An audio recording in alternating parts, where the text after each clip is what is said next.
Pada perayaan Jumat Agung, khususnya dalam ritus sengsara Tuhan, sebuah tradisi liturgi yang sangat kuat dan penuh makna, saat paus atau uskup menanggalkan tanda-tanda kekuasaannya saat penghormatan kepada salib.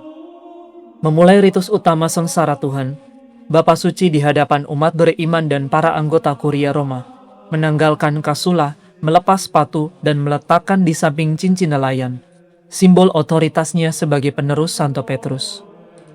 Tindakan ini memang diatur dalam pedoman liturgi untuk Jumat Agung, menegaskan sikap penyembahan yang penuh kerendahan hati, serta pelepasan segala bentuk kuasa di hadapan misteri Kristus yang disalibkan.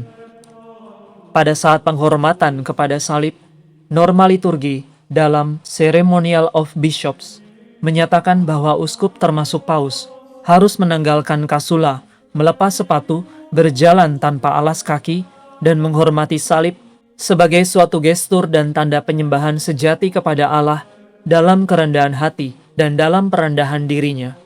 Paus juga tidak membawa tongkat gembala, pastoral staff, yang juga merupakan simbol peranannya sebagai uskup. Semua ini dilakukan sebagai tanda penghormatan terhadap penderitaan Kristus.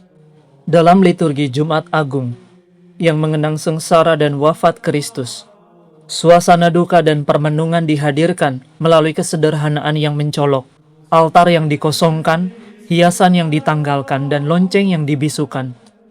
Semuanya mengarahkan hati umat pada misteri salib.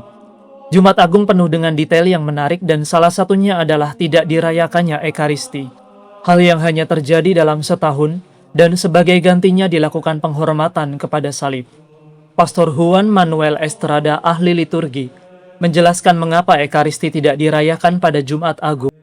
Karena kita sedang merenungkan misteri wafat Tuhan, Ekaristi harus dirayakan oleh seorang imam, dan satu-satunya imam yang kita miliki dalam gereja adalah Yesus Kristus. Jika kita sedang merenungkan wafat Dia yang adalah Imam Agung, awal dan akhir, Alfa dan Omega, yang menjadi dasar sakramen Ekaristi, maka para imam tidak dapat merayakan Ekaristi. Ada juga tradisi lain yang disaksikan umat pada Jumat Agung, yang selaras dengan tidak dikenakannya sepatu atau cincin. Uskup termasuk paus sendiri bersujud hingga ke tanah sebagai tanda keheningan dan doa, serta sebagai ungkapan duka yang mendalam atas wafatnya Yesus Kristus. Upacara ini berasal dari penghormatan terhadap salib sejati Kristus di Yerusalem, yang ditemukan oleh Santa Helena sekitar tahun 326. Gereja lain selanjutnya menggunakan salib sebagai pengganti, tetapi maknanya tetap sama. Penghormatan terhadap salib bukanlah penyembahan berhala, karena penyembahan berhala menganggap benda sebagai Tuhan dan memberi kuasa ilahi kepada benda itu sendiri. Sedangkan dalam penghormatan salib, tidak ada yang menganggap salib itu sebagai Tuhan. Salib hanya menunjuk kepada Kristus, dan kita bersujud secara tubuh di depan salib, tetapi hati kita kepada Tuhan. Kita menghormati salib sebagai sarana penebusan kita, dan kita berdoa kepada Dia yang menebus kita.